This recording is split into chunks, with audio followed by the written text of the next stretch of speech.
Welcome to Lifestyle by SK, where wine, cigars, and relationships create a tapestry of extraordinary experience.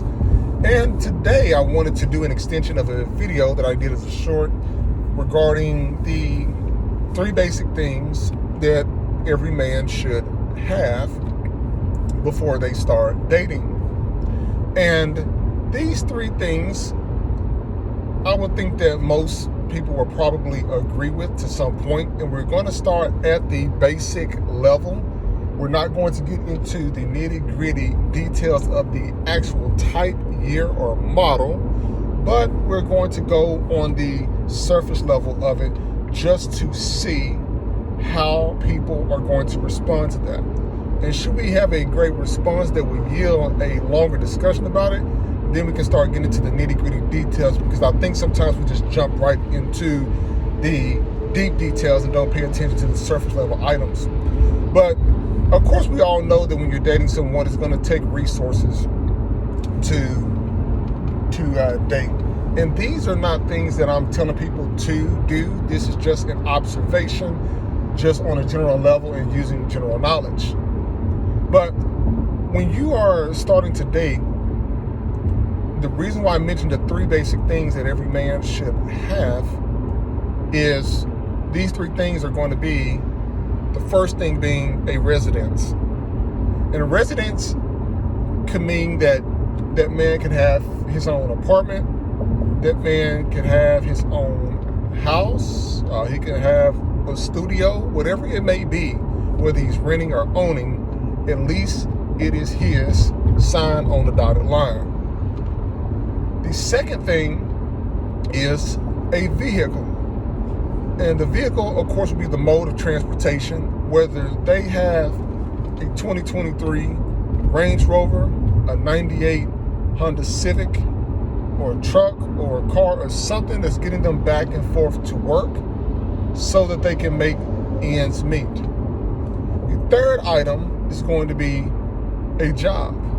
A job, as we know, which I heard acronyms before, just above broke. But whether that man is an entrepreneur, creating his own business, whether that's cutting yards or lawn care, landscaping, or he'll have a very decent 9-to-5 where he makes good money to support the other 2 things that I called out initially. But he's working, he's getting up, whether he's a W-2, 1099,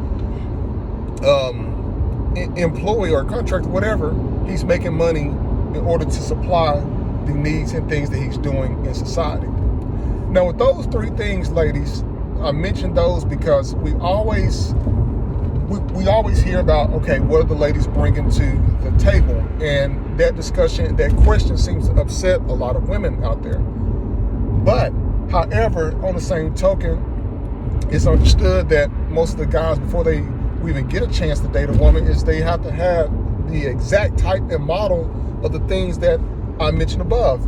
The woman may require them to have a bigger house when the man could be working on the house, but he may not want a house yet because he could be waiting to share that experience with someone. And that's not a problem, because you grow in stages.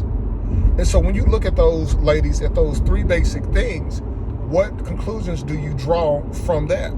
Are you looking at the particular square footage of a house, the exact make and year model of a specific car, and the type of job that he makes, and see that starts leading to discussions about 6 figures a year and all of that?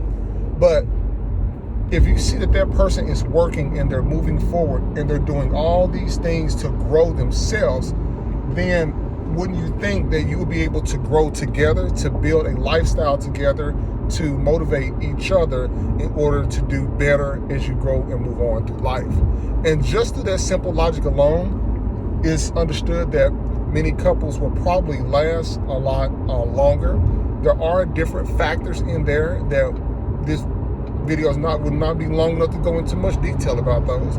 But if you have 2 people thinking on the same logical level of living below or at your means in order to supply a greater outcome longer and later down the line, I think that would yield a better outcome. So definitely let me know in the comments below. Like, listen, and subscribe. This topic It could be touchy to some people, but we'll leave it at that.